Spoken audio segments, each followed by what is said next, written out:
Okay, I'll just show you how to delete a mobile from the Bluetooth system in this car. Telephone name, call list, into telephone, OK. Bluetooth telephone, import contacts, we want Bluetooth telephones, OK.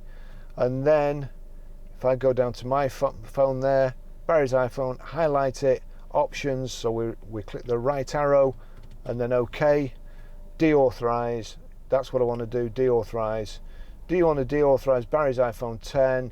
Yes, so it defaults to no. I've had to press the left arrow to get to yes and then OK, and that's it. It's the phone's gone. That's it.